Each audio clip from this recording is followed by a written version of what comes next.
오늘 우리가 함께 나눌 내용은 하이델베르그 기름문답 35문입니다. 35문의 질문을 보고 우리 샤워를 합시다. 35문을 같이 볼까요? 같이 읽겠습니다. 시작. 그분은 성령으로 잉태되사 동정녀 마리아에게 나셨으며 라는 말로 당신은 무엇을 고백합니까? 예, 여기 보면은 그분은 예수님은 성령으로 잉태되사 동정녀 마리아에게 나셨으며 라는 말을 우리가 사도신경에서 고백하는데요. 이 고백이 이 고백에 무엇을 담고 있는가 하는 것입니다.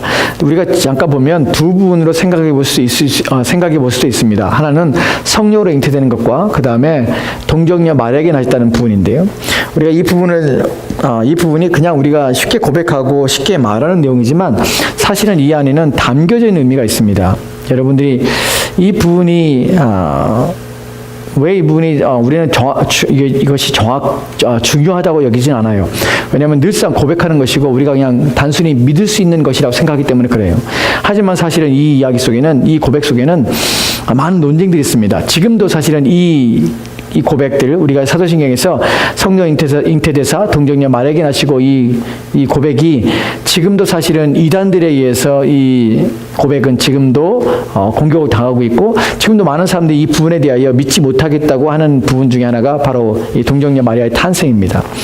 또 이 부분에는 우리가 잘 알다시피 이 부분은 잘못 해석해서 잘못된 방향으로 나가는 진리를 왜곡시키는 부분도 이 부분에 있습니다. 그래서 이 부분은 상당히 중요합니다. 여러분, 우리는 동정녀 마리아에게 다 탄생했다라고 말하지만 사실은 그 안에 담겨 있는 것이, 동정녀란 말이 처녀잖아요. 그러니까 처녀가 아기를 낳은 것이에요. 사실 이 부분은 우리 이성으로는 이해할 수 있는 부분은 아니에요. 왜냐하면 이게 생물학적으로 전혀 이게 생리학적으로 맞지 않아요. 왜냐하면 남자와 여자가 둘이 결혼을 하고 그리하여 관계를 통하여서 자녀를 낳는 것인데 그것이 당연한 것이고 마땅한 것이고 그렇게밖에 될 수 없는 것이에요. 그런데 동정녀, 처녀가 스스로 아이를 낳았다? 사실 이것은 우리의 인간의 지성과 이성으로 아무리 생각해도 되지 않는 부분이에요. 이해가 되지 않습니다. 그래서 이거는 무엇이 필요한 부분이냐? 믿음이 필요한 부분이에요. 근데 믿음에 필요한 부분이 동정녀 탄생만이 아니라 어떻게 그 일이 되었을까? 라는 부분에서 우리가 좀 깊이 생각해 볼 필요가 있습니다.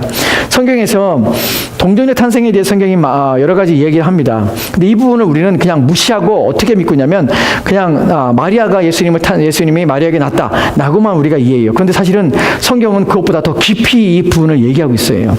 왜 깊이 얘기하고 있고 그 부분에 대하여 어떤 과정을 거쳤는지, 그것이 무엇을 의미하는지 계속해서 설명하고 있는 부분을 우리가 성경을 찾아볼 텐데, 왜 그런 설명을 하게 되냐면 이 부분은 단순히 믿습니다 라고 그냥 해결할 부분이 아니에요. 이 부분을 알지 못하면 우리가 고백하지 못할 뿐만 아니라 우리 가운데 유익을 얻지 못하는 부분이기 때문에 성경은 이 부분을 깊이 있게 얘기하려고 하는 것이에요. 여러분, 알지 못하고 믿는 것과 알고 믿는 것은 믿음의 차원이 다릅니다. 질적 차원이 다릅니다. 저희 사람이 가끔 집에서 이제 피아노를 칩니다. 저도 음악이 잘 모르니까 피아노 치는데 베토벤이나 모차르트의 이렇게 피아노를 칠 때 저는 그게 모차르트 건지 베토벤 건지 저는 몰라요. 모르는데 때로는 그래서 우리 아이들과 이렇게 막 하다가 우리 사람이 혼자서 막 피아노 연습할 때 우리가 조용히 가서 얘기합니다. 여보, 그만하면 안 돼? 라고 얘기를 해요. 사실은 그것은 정말 좋은 곡이잖아요. 대단한 사람들이 쓴 곡이잖아요. 근데 그걸 아는 사람들은 그 곡을 들으면서 야, 정말 대단하다. 어떻게 이런 곡을 만들 수 있을까? 그 음률이라든지 음계라든지 야, 대단하다라고 생각할 때 사실 우리는 그런 기가 갇히지 않아요. 몰라요. 그러니까 이것이 대단하다는 생각도 못 들어요. 그냥 우리 귀에 듣기 좋으면 좋구나라고 생각하죠. 여러분들 혹시 박물관이나 미술관에 가본 적이 있는지 모르겠는데요. 아이들 데리고 예전에 미술관 갔을 때 사실 우리는 미술관을 가면 앞에 출입문이 어딘지를 생각하고 나올 곳이 어딘지를 먼저 생각해놓고 들어가자마자 한 10분이면 다 봐요. 정말 뭐 볼 곳이 없어요. 그냥 그림을 보고서 나오는 것이에요. 그냥 이렇구나 보지. 근데 어떤 사람들은 한 미술관에 갈 때에 그것을 한 번 가는 것이 아니라 수십 번을 그 미술관에 가는 사람도 있어요. 그 사람들은 가서 몇 개의 그림을 보는 것이 아니라 한 개의 그림을 보기 위해서 하루의 날을 잡아서 한 개의 그림을 보러 가는 사람도 있어요. 왜 그럴까요? 그 그림에 대해서 알기 때문에 그래요. 그림에 대해서 깊이 이해하고 그림의 색감과 아니라 이 그림을 그린 사람의 의도와 또한 이 그림에 가지고 있는 시각의 각도라든지 빛의 굴절이라든지 또 색감에서 덧칠이라든지 또한 세밀하게 표현하고 있는 의미라든지 의도라든지 이런 것들을 아는 사람은 그림 한 편을 보고서는 1시간이고 2시간에 그 앞에 서서 그것을 감상하는 거예요. 그리고 그 의도를 이해하는 것이에요. 그래서 그 그림의 목적과 의도를 알아서 그 그림에 대해서 깊이 만족을 느끼고 그 그림을 보는 것을 기뻐하는 것이 우리가 이 얘기를 왜 하느냐면 우리가 하나님의 진리를 안다는 거, 하나님의 말씀을 안다는 것이 그냥 맹목적으로 여러분 예수님께서 동정녀 마리아에게 탄생했습니다. 믿으세요. 믿어야 됩니다. 이것이 성경이 말하고 있는 내용입니다. 라고 믿는 것과 또한 그 왜 동정녀 탄생으로 돼야 되는지, 또한 어떻게 그렇게 됐는지 성경이 말하고 있는 진리를 하나하나 이해하고 그 내용을 우리가 받아들인 것과는 정말 차이가 난다는 것이에요. 우리는 많은 사람들이 동정녀 탄생에 대해서 어떻게 이해하냐면 마치 전혀 모르는 사람처럼 그냥 이렇구나라고서는 생각하고 지나가요. 근데 정말 깊이 있게 하면 그 내용을 즐거워할 수 있다고요. 기뻐할 수 있다고요. 여러분 우리가 예전에 우리 창조의 목적에 대해 2번씩이나 살펴본 것이 하나님께서는 우리를 창조하신 것이 하나님 영광을 창조하셨고 우리가 하나님께 영광을 돌리는 것은 하나님 기뻐하는 것이라고 말씀드렸습니다. 근데 하나님을 기뻐하는 것이 어떻게 기뻐하냐면 하나님을 알아야 기뻐하는 것이에요. 하나님 누구신지를 알지 못하는데 여러분 어떻게 기뻐하실 것이에요? 여러분 동정녀 탄생을 알지 못한다면 여러분 이 안에서 하나님과 하나님이 하시는 일에 대해 기뻐하는 것이 하나님께 영광을 돌리는 것인데 이것을 모르면서 어떻게 하나님께 영광을 돌린다고 할 수 있겠어요? 그러니까 왜 우리가 하나님께 영광 돌린다고 하면 막연해요. 생각이 없어요. 왜 생각이 없냐면 모르니까. 뭘 알아야 영광을 돌리죠. 뭘 알아야 기뻐하지. 그러니까 진리를 알아야 기뻐하고 진리를 알아야 우리의 마음에 그것 때문에 흡족해요. 그러니까 하나님이 기뻐요. 하나님이 좋은 거예요. 그리고 하나님이 하신 일이 만족스러운 것이에요. 이 동정녀 탄생의 내용들이 바로 이런 부분이 있어요. 우리가 이 부분을 깊이 살펴봐야 될 부분이 있어요. 여러분 동정녀 탄생에서 중요한 부분이 뭐냐면 어떻게 예수님께서 사람이 되시냐는 것이 하나님이 사람이 되시냐는 부분이에요. 관심이. 어떻게 그분이 사람이 될 수 있을까? 어떻게 가능한 것인가? 하나님께서 어떻게 이루신 것인가? 우리의 궁금증이에요. 두 번째로는 동정녀 탄생했는데 어떻게 예수님께서 마리아라는 여자에서 태어났는데 어떻게 죄가 없을 수 있을까? 왜냐하면 모든 인간은 아담의 후손이기 때문에 죄를 가지고 있어요. 이 마리아도 죄를 가지고 있어요. 태어날 때부터 죄를 가지고 있어요. 그런데 어떻게 죄 없이 예수님께 태어날 수 있을까 하는 부분이 사실 의문이에요. 여러분 생각해 보세요. 왜 하나님께서는 사람에게 예수님께 태어나셨을까? 하나님께서 하나님의 무한하신 능력으로 하나님이 사람이 되게 계신다면 그 아들이신 예수님을 하나님이신 제2율격이신 예수 그리스도를 사람이 되게 하실 때 하나님께서는 굳이 여자에게서 나야만 하는 이유는 없어요. 하나님 편에서 만약에 이것이 하나님 편에서 원하신다면, 하나님의 능력 편에서 원하신다면 하나님께서는 그냥 바로 인간의 몸을 입으시도록 바로 만들 수 있다고요. 근데 왜 안 그렇게 하시고 왜 마리아의 뱃속에서 왜 잉태되게 하시냐는 것이죠. 그리고 왜 출산하게 하신다는 것이죠. 또한 출산할 때 성령으로 되어지는데 성령으로 되어질 때 성령이 어떤 역할을 하시냐는 것이죠.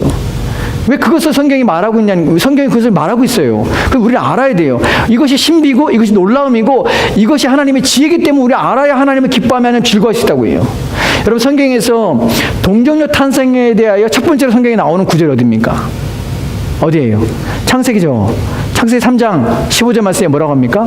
뱀에게 저지하시면서 하나님께서 하신 말씀이 여자의 후손에 대하여 말을 합니다. 여자의 후손으로 오실 이가 계시는데 그분은 뱀의 머리를 상하게 할 거고 또 뱀은 그의 뒷발꿈치를 상하게 할 것이라고 말을 합니다. 우리는 거기서 누구를 보냐면 예수 그리스도가 여자의 후손으로 오실 것이라는 사실을 알게 돼요. 그죠? 기억하시죠? 그 부분. 그 다음에 또 어디서 나타납니까? 선지자의 예언 속에서 이사야서 7장 14절 말씀 기억하시죠? 처녀 보라, 처녀가 잉태하여 아들을 낳으리니 그 이름을 임마누엘이라 하리라. 그죠? 임마누엘의 뜻이 뭡니까? 하나님이 우리와 함께 하시도다.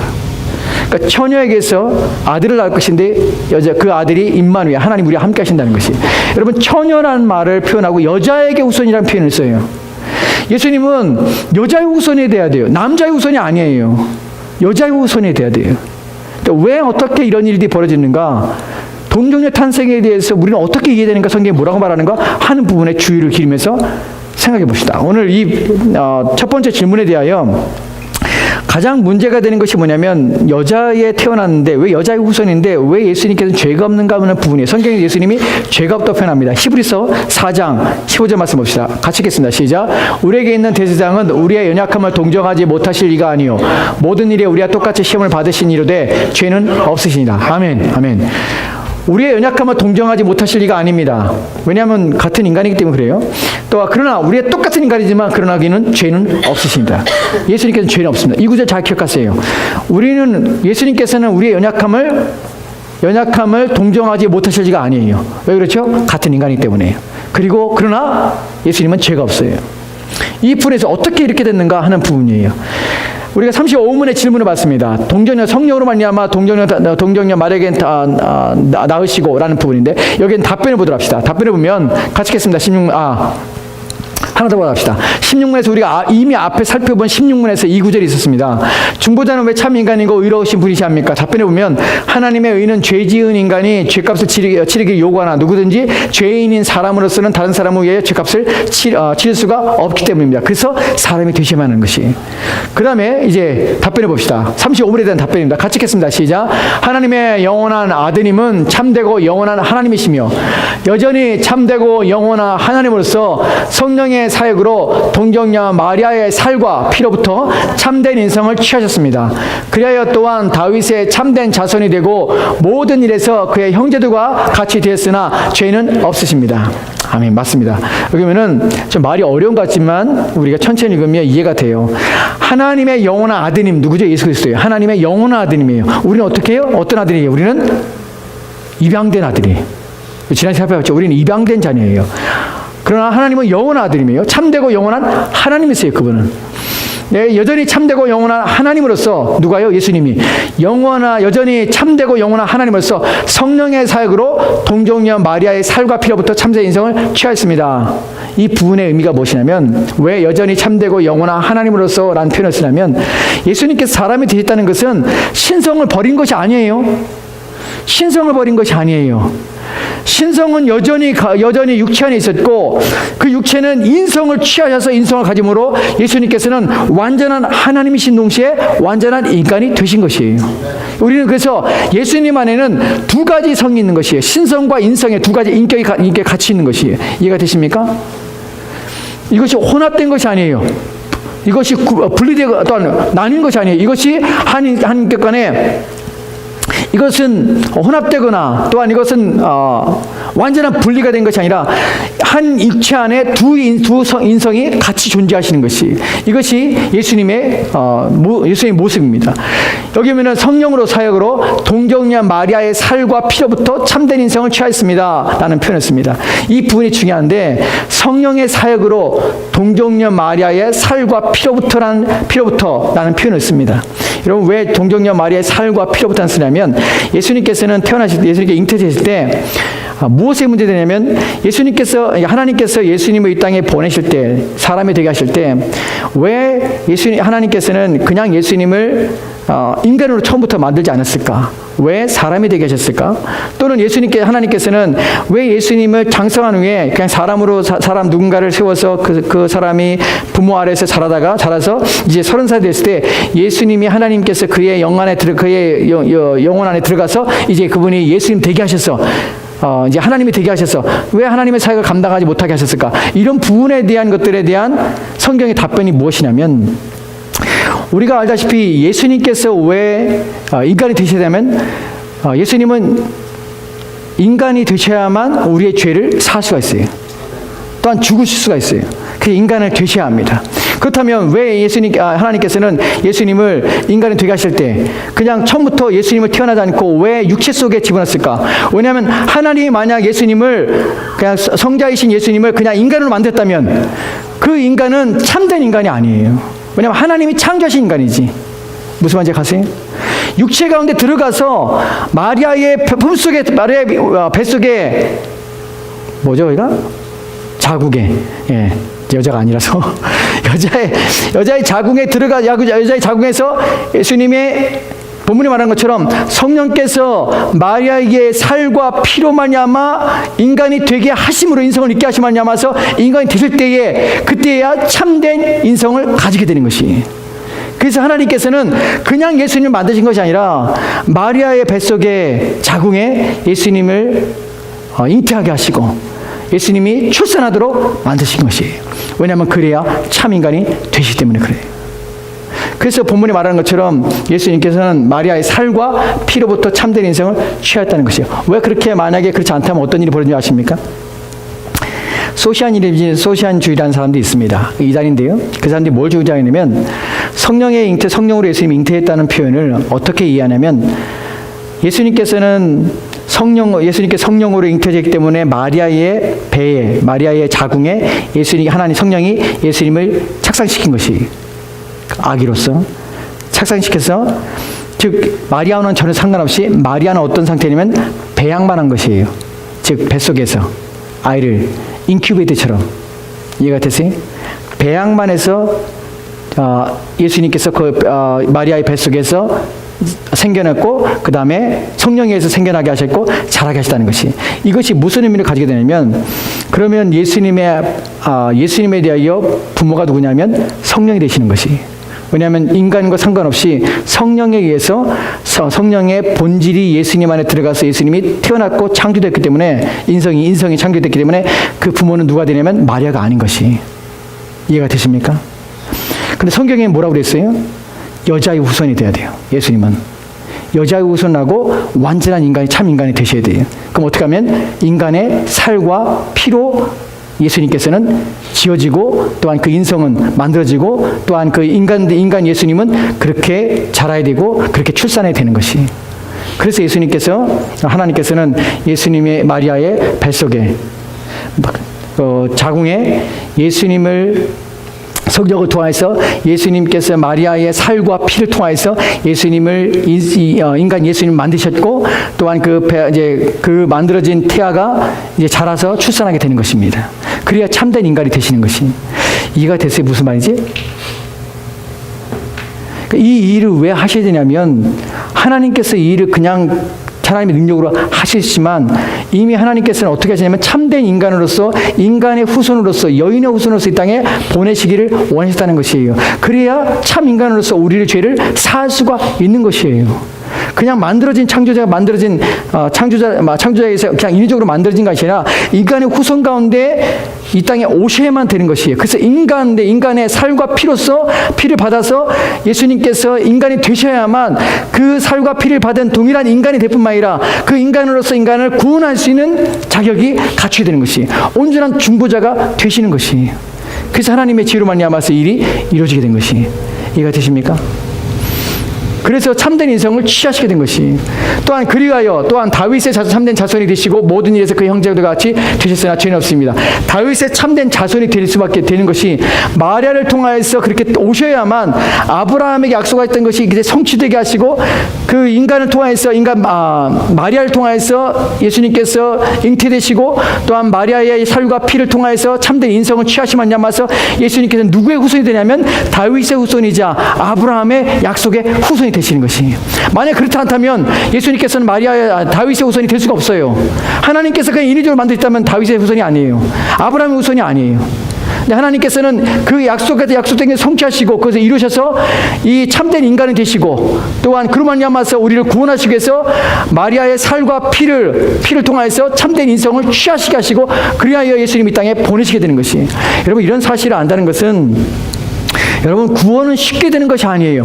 우리를 위해서 하나님께서는 그냥 하나님의 능력으로 아무렇게나 해서 되어지는 것이 아니라 모든 것들이 가능하도록 만들기 위해서 하나님의 모든 지혜로 말미암아 이 구원의 사역들이 계획됐고 그것이 하나씩 성취되도록 인도해 가시면 이끌어 가신다는 것이에요. 그래서 이것은 하나님의 놀라운 지혜라는 것이에요. 이것을 알아야 우리가 하나님 앞에 감사하죠. 우리를 위해서 예수님께서 왜 동정녀 마리아의 뱃속에 잉태될 뿐만 아니라 왜 마리아의 살과 피로 말미암아 참된 인성을 취하셨고 또한 그리하여 예수님께서 왜 마리아를 통하여서만 출생하셔야만 되는지 이 모든 것들이 하나님의 지혜로 말미암아 아브라함과 다윗에게 준 그 약속의 성취와 또한 참된 인성을 취하여서 우리 가운데 우리를 위해 대속할 수 있는 중보자로서의 자격을 갖추시기 위해서 그 모든 일들을 행하셨다는 것이. 이것이 은혜예요. 이것이. 여러분 우리가 이 부분에서 성경에서 누가복음 1장 35절 말씀이 이렇게 기록되어 있어요. 같이 읽겠습니다. 35절만 같이 읽겠습니다. 시작. 천사가 대답하여 이르되 성령이 내게 임하시고 지극히 높으신 이의 능력이 너를 덮으시니 이러므로 나실 바 거룩한 이는 하나님의 아들이라 일컬어지리라. 아멘. 아멘. 천사가 마리아에게 수태고지라는 장면입니다. 그때 마리아가 말하죠. 나는 남자를 알지 못하는데 어떻게 그런 일이 내게 있겠습니까? 라고 말합니다. 그러자 천사가 말하는 부분이에요. 이르되 성령이 내게 임하시고, 성령이 임하셨어요. 임하시고 지극히 높으신 이의 능력이 너를 덮으리니. 본문에 보면 성령이 내게 임하시고, 그러니까 성령께서 마리아에게 임하셔서 지극히 높으신 이는 누구냐면 하나님의 성부 하나님이에요. 성부 하나님의 능력이 너를 덮으리니. 사실은 이 지극히 높으신 이의 능력이 너를 덮는다는 표현은 하나님의 능력이 따로 임하고 성령이 따로 임한다는 말이 아니라 성령이 임하시는데 그 성령 어떤 분이냐면 지극히 높으신 이의 능력이라는 거 이분이. 그분이 너를 덮어요. 그러므로 나실 바 거룩한 이는 하나님의 아들이라 일컬어지리라. 그렇게 되면 일이 이루어지라는 것이에요. 즉 이 부분에서 덮는다는 표현이 어떤 의미냐면 성령이 새로운 창조를 하시며 성령이 역사하신다는 의미가 이 안에 담겨 있어요. 여러분 본문에 덮는다는 표현이 성경에서 이 덮는다는 것은 하나님께 성령께서 성령의 새로운 창조 역할을 무엇인가 잉태하시고 무엇인가를 출생하며 일어나게 하시는 일들을 할 때에 이 표현을 씁니다. 창세기 1장 2절 말씀에는 우리가 하나님의 신이 수면 위를 운행하시다는 표현이 있어요. 한글 성경은 운행하시다는 표현을 쓰지만 히브리어의 의미 속에서는 그게 너풀거리다는 것이에요. 너풀거리다는 표현이 어떤 의미냐면 마치 독수리가 자기의 둥지에 새끼들인데 새끼들이 날도록 하기 위해서 너풀너풀하면서 둥지를 막 헤치는 것이에요. 그 힘을 주고 공급하기 위해서. 그 표현이 바로 너풀거리다는 표현이에요. 즉 거기 덮는다는 의미예요. 그게. 그러니까 성령께서 마리아에게 덮으셔서 그 능력으로 덮으셔서 마리아에게 역사하셔서 마리아를 통해서 성령으로 예수님이 이제 마리아의 살과 피로 말미암아 예수님이 잉태되게 하시는 역사를 누가 하시냐면 성령이 하시는 것이에요. 남자가 없어도 되는 것이에요. 하나님의 능력으로 되어지게 하는 것이에요. 사람이 되게 하시는 것이에요. 참된 인석을 취하게 하시는 것이에요. 또 하나 성령이 하시는 일이 뭐냐면 여자에게 태어났습니다. 그런데 여자에게 태어난 것이 문제가 또 하나 뭐가 있냐면 모든 인간은 태어날 때 잉태되거나 또한 출생할 때 무엇을 함께 가져옵니까? 아담이 타락한 본질적인 것에 오염돼서 죄로 말미암아 오염된 본성을 가지고 태어나게 되는 것이에요. 모든 자들은 잉태될 때부터 죄인인 것이에요. 그 예수님께서는 비록 남자에게 태어난 것, 남자를 통하여서 되어진 거 아니지만 마리아의 살과 피를 취하기 때문에 이 마리아의 본질적으로 죄가 있는 죄를 함께 예수님께서 인성 속에 포함하지 않을까라고 하지만 사실은 성령이 하시는 일이 무엇이냐면 마리아가 가지고 있는 본성적인 죄의 그 오염에 대해서 성령께서는 예수님의 잉태될 때에 그 죄의 오염으로부터 예수님을 보호하시만 야마서 예수님은 죄가 없은 상태로 이 땅에 태어나게 되시는 것이에요. 이것이 본문에서 성령이 임하시고 성령이 너를 덮으시면 그의 능력이 너를 덮을 때 난 표현에 담겨지는 것입니다. 이런 표현을 통해서 우리가 알게 되는 것은 뭐냐면 예수님이 이 땅에 오시는 것은 이 땅에 오셔서 인간이 된다는 것은 많은 제약이 있습니다. 우리가 생각할 수 없는 많은 내용들이 그 안에 담겨 있습니다. 근데 그 내용들에 대해 하나님은 너무나 잘 아신다는 것이에요. 그래서 우리 인간을 구원하기 위해서 하나님은 누구도 찾아낼 수 없는 그 모든 지혜와 그 지식의 부요함을 통해서 우리 인간의 연약함들 속에서 우리 인간이 안고 있는 그 모든 우리의 죄를 없이하며 죄를 용서받지 못하는 그 모든 상황을 다 아시는 그분께서는 그 모든 상황을 제어하시고 그건 자신의 능력만 말미암아서 예수 그리스도를 이 땅에 보내셔서 죄 없게 하시고 그분을 통해서 우리를 구속하시며 구속을 완성시키는 일을 하셨다는 것이 이것이 놀라운 하나님의 지혜라는 사실입니다.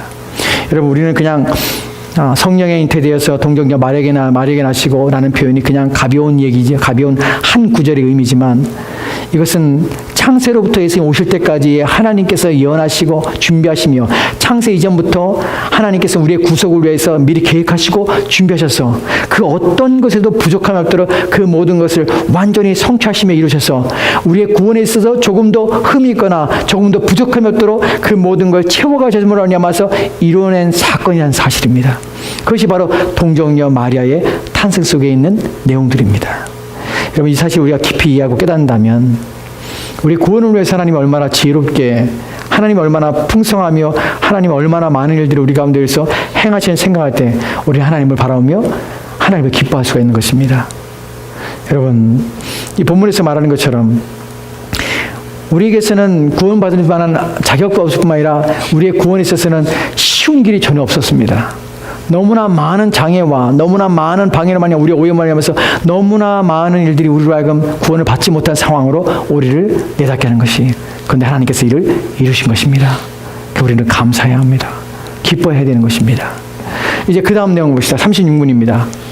같이 읽겠습니다. 시작. 그리스도의 거룩한 잉태와 탄생은 당신에게 어떤 유익을 줍니까? 여기 보면은 그리스도의 거룩한 잉태와 탄생, 우리가 지금 살펴본 대로 동정녀 마리아에게 탄생하시게 돼서 잉태와 탄생은 당신에게 어떤 유익을 줍니까? 그 답변해 보도록 할까요? 답변에 같이 읽겠습니다. 시작.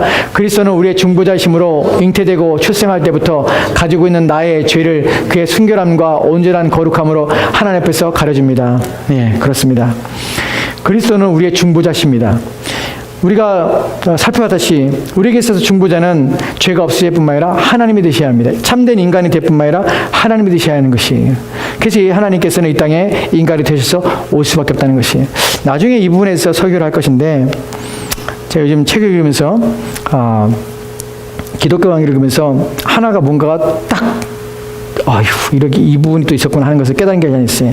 그것이 뭐냐면 하나님의 낮아짐에 대해서 얘기를 하는 부분인데, 하나님의 능력이 어떻게 나타났을까? 우리가 하나님의 능력이 나타나는 것은, 하나님의 능력은 막 땅을 흔들고 하늘을 막 가르고 막 번개와 불과 구름으로 막 온 땅을 덮고 하는 것이 하나님의 능력이 생각하지만, 그 책에서 읽으면서 그 책에서 주장하는 것 중에 하나가 무엇이냐면, 하나님의 능력은 높은 것이 아니라, 능력이 많은 것이 아니라 하나님께서는 가장 낮아지는 것이 하나님의 가장 큰 능력이라는 표현을 써요.